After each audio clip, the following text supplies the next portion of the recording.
Welcome, ladies and gentlemen, to the group exhibit Hydrogen and Fuel Cells here in our public forum. We continue our discussion program with our next guest. He is from Guinea, and it is Hector Maza, the Director Relationship Management and New Business Development. We talk about advanced PEM electrolyzers. Please, Hector, please come to the stage. Thank you. Good to have you here. Hello. Thank you very much. Thank you. And while we're sitting here, everybody is invited to participate in this talk. And whenever you have a question, just raise your hand. I'll come with the microphone directly to you. We are talking about advanced PEM electrolyzers. And Mr. Maza, are from Guinea. And actually, I've never heard that word before. I've never heard your company before. But I've learned you're already 40 years in the market, aren't you? That's correct. That's correct. Thank you. Most people have never heard about Guinea. And that's because we started as an R&D organization 40 years ago. The first 30 years were mainly devised to create new technologies, and they were sponsored by the US government for the most part. Most of those government contracts were always trying to attain higher efficiencies or very aggressive targets in a specific field in PEM for the most part. So how did you make business up to now? And only doing research doesn't make any money, huh? That's right. We make very little money for the first 30 years. Last 10 years, however, we have really go out there and started commercializing all what we've learned through the first 30 years. Logically, when you have a lot of scientists in one room, what you tend to go is first to laboratories. So we develop our laboratory hydrogen first with very reputable firms in the UK and Scotland. And eventually we went into other directions in the market as well. But you must have had some customers who demanded your laboratory work or the electrolyzers that came out of these laboratories. Who was that?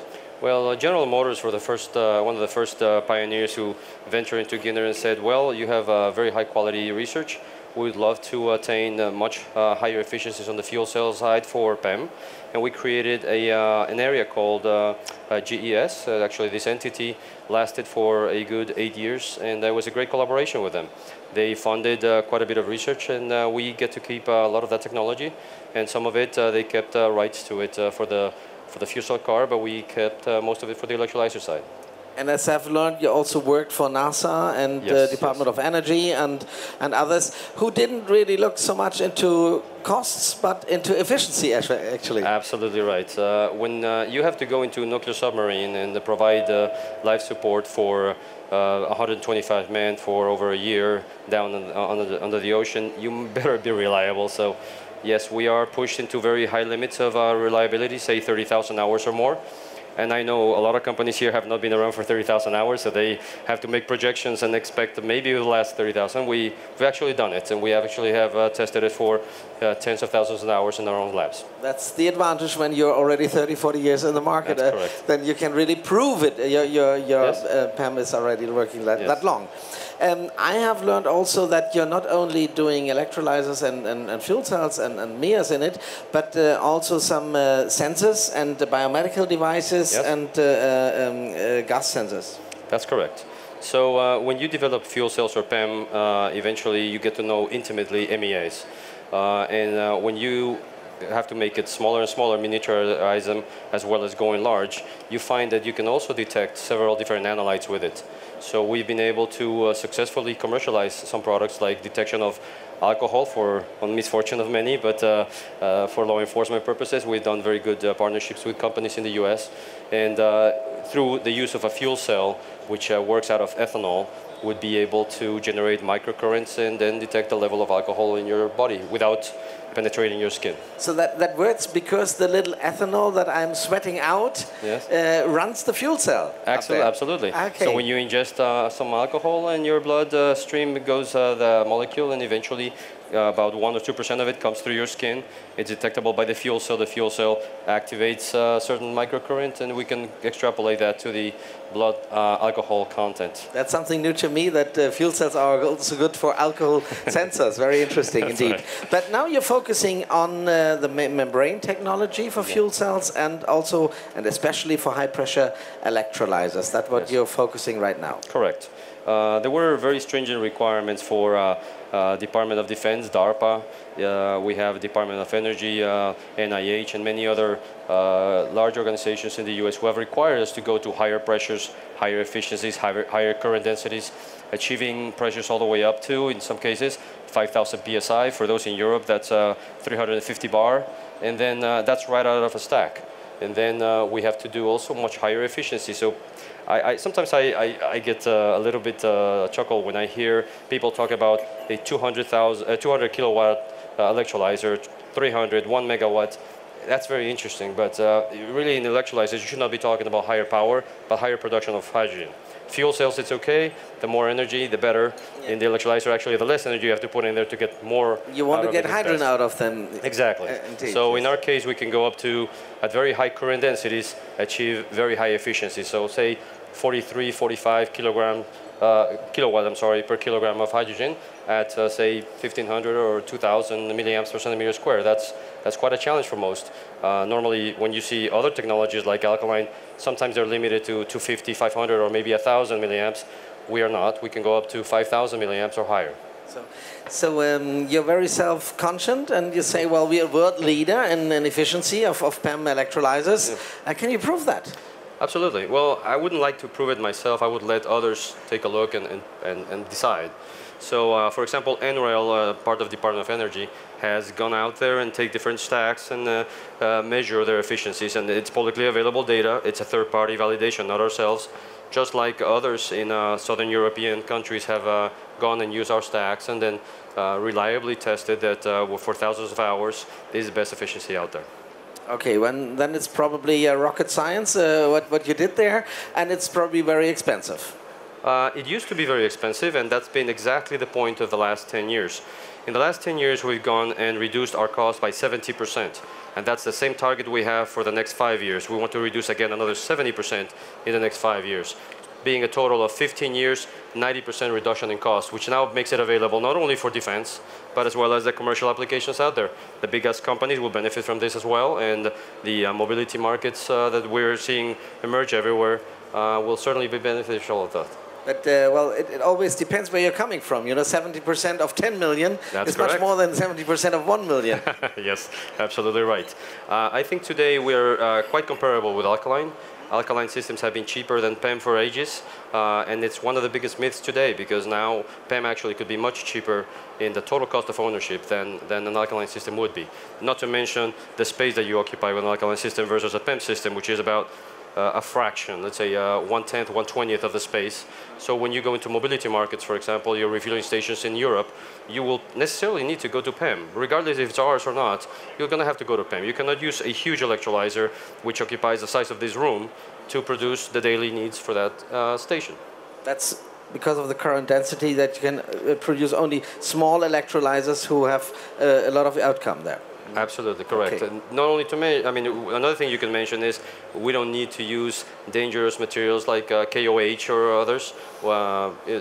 We simply have water and electricity. That's it. The core technology in the electrolyzer is the membrane. That's Correct. the important thing. Yes. And your membrane is special. It's ultra thin and it's dimensionally stable. Yes, we have something called the dimensionally stable membrane. People know it as DSM.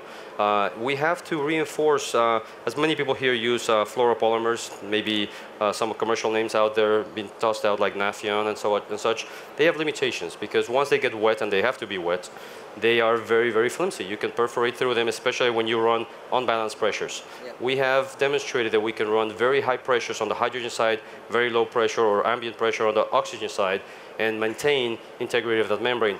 How do we do that? Well, there's many things that we have done in the chemistry of these fluoropolymer, in addition to the support, mechanical support we have to create on the membrane itself to withstand those pressures and not pierce and have then crossover, which of course we have unintended circumstances that some people have experienced in the past.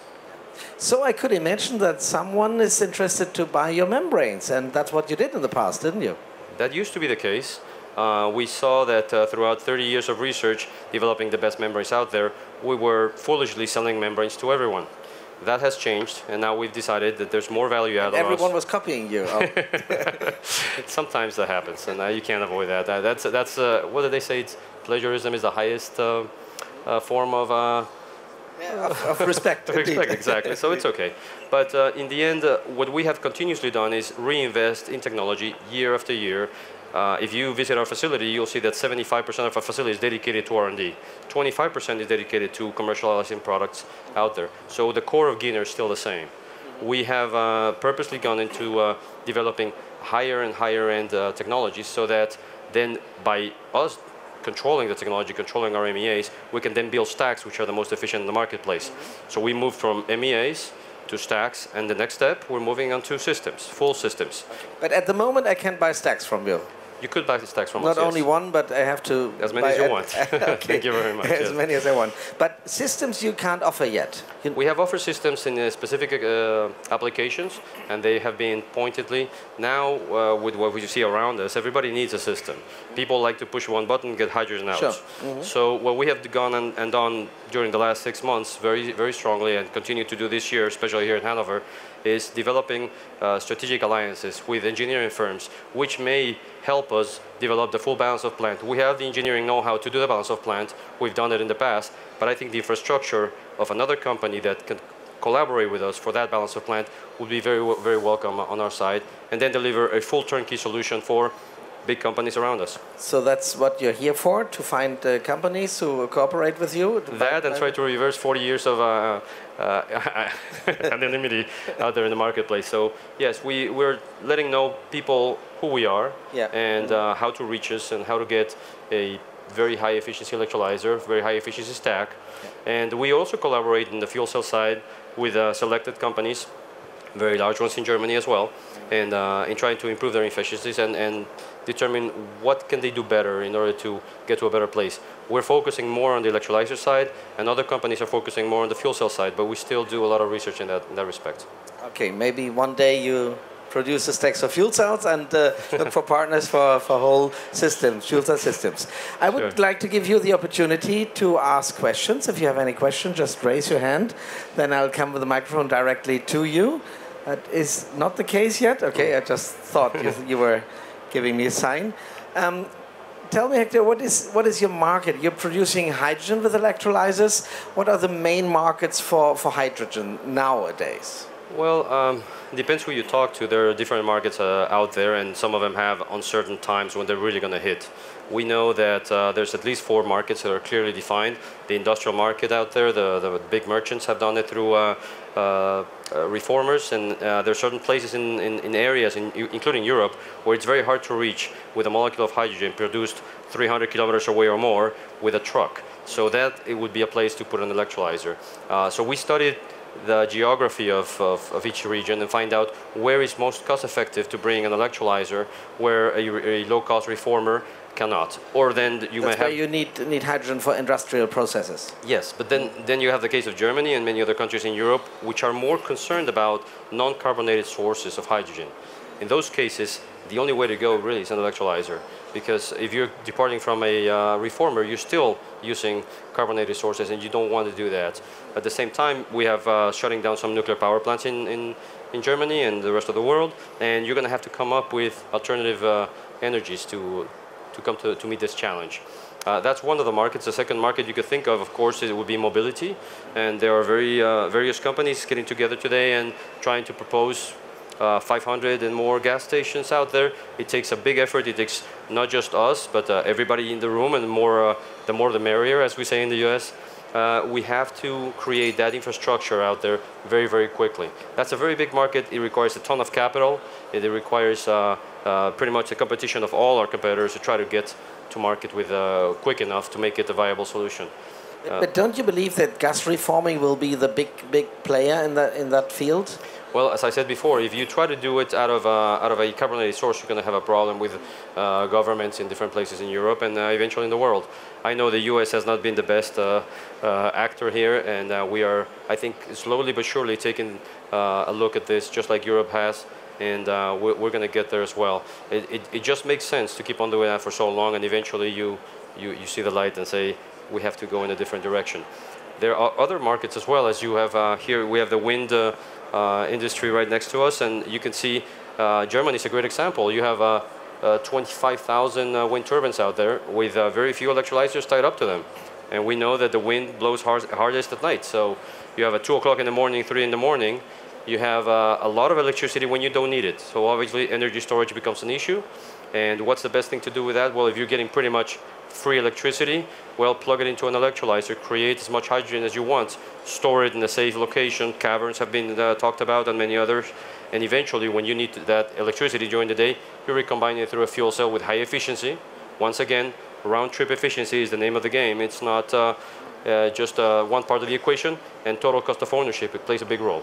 There are already some projects in Germany who do this, who transform this wind energy into gas. They call it wind gas then. Yes. But they all do it with alkaline. Are they all wrong? No, I think alkaline has had a place and has had a place for a long time, and it's what most people know.